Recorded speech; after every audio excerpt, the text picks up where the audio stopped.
Hello, everyone, and a very warm welcome to all the students of Europe Hotel School. I'm an AI expert in modern hospitality, and it's my job to guide you on this online learning journey. My whole purpose here is to support your professional growth and really get you ready for an amazing career in this fast-paced industry. So, let's get started. Okay, let's really dive into this quote. It's so true, isn't it? This idea is pretty much the foundation for everything we're going to talk about today.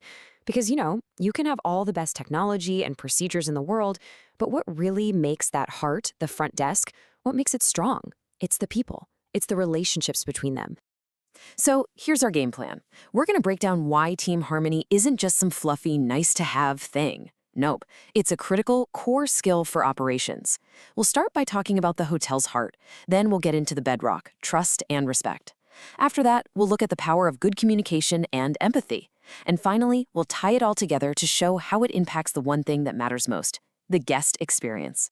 Right, so let's start at the very beginning. Why do these internal relationships matter so much? Well, it's pretty simple, actually. A team that's disconnected is going to create a disjointed, clunky experience for the guest. But a harmonious team, they create service that feels absolutely seamless. And this is exactly what we're aiming for. See, team harmony is a real operational advantage. It's like a multiplier effect, where everyone's individual talents get amplified because of all that mutual support. It creates a front desk that can handle pretty much any challenge with grace and incredible efficiency. So how do we actually build this harmony? Well, you can't build anything without a solid foundation, right? And for a strong team, that foundation rests on two absolute pillars, trust and respect. And it's so important to remember, these aren't just feelings, they are the result of consistent, deliberate actions. Trust really starts with one thing, reliability. It's that simple. It's knowing that when a colleague says they're going to do something, whether that's calling a guest back or jumping in to help when it's busy, it just gets done. Every single time. And that's followed closely by consistency, making sure every single person on the team is upholding the same high standards. And this is where it gets really important from an operations standpoint. Think about it. When you can rely on your team, it frees up so much mental energy. You're not wasting time wondering, did so-and-so actually do that, or second-guessing everything. Instead, all that focus can go right where it belongs, on solving guest problems and delivering that incredible service. Now, this brings us to respect, but let's talk about it in really practical terms. This isn't just about being polite. No. True respect is when you actively recognize that one person's amazing skill at calming down an upset guest is just as valuable as another's talent for upselling suites. When you see these different skills as assets, not competition, the whole team just gets stronger. Okay, so once you have that foundation of trust and respect, you can start building the next layer, really powerful communication. This is what allows a team to solve problems in a snap and even innovate, all because everyone feels safe enough to speak their mind. I mean, think about it for a second. What happens when a front desk agent feels totally overwhelmed but is too scared to ask for help? Who really suffers? The guest stuck waiting in a long line? Psychological safety means anyone can raise their hand and say, hey, I need help with this. And a teammate steps in, not because they have to, but because they know that teamwork makes everyone's job easier and better. This is such a great example, isn't it? It shows so clearly how the words we choose can either build that safety net or just rip it apart. The first one, you messed up again. Well, that's just blame. It shuts everything down. But the second one, it points out the issue and immediately pivots to how do we fix this next time? That's the difference. Constructive feedback is a tool to get better together, not a weapon for judgment. All right, let's talk about the emotional core of our industry.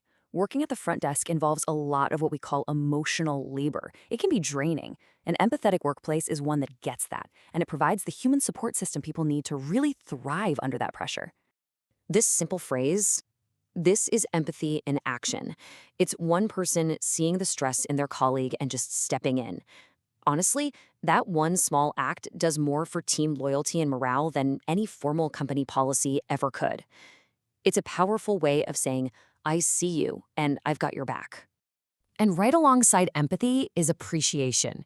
Just taking a moment to acknowledge a job well done, especially after a really difficult guest interaction, it's like recharging someone's emotional batteries. When people feel seen and they feel valued, they don't just do the bare minimum. They are naturally motivated to go above and beyond. So we've gone through all these internal things: trust, respect, communication, empathy. But how does any of this stuff actually translate to what the guest sees and feels? Let's connect those dots. The guest is never going to see that supportive chat a colleague had with another after a tough phone call. They won't see someone jump in to help with a long line without even being asked. All of that amazing teamwork happens behind the curtain. But what they do feel, oh, they feel the results, all right. Instantly. They feel it in how calm, confident, and smooth their check-in is. They can sense when the person helping them feels supported and empowered. They experience that seamless flow that only comes from a team that's truly deeply in sync.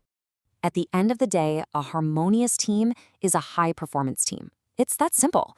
They solve problems faster, they approach guests with way more confidence, they're flexible enough to handle any curveball, and they're resilient enough to handle the nonstop pressure of a busy hotel lobby. This is the real, tangible, operational payoff of team harmony.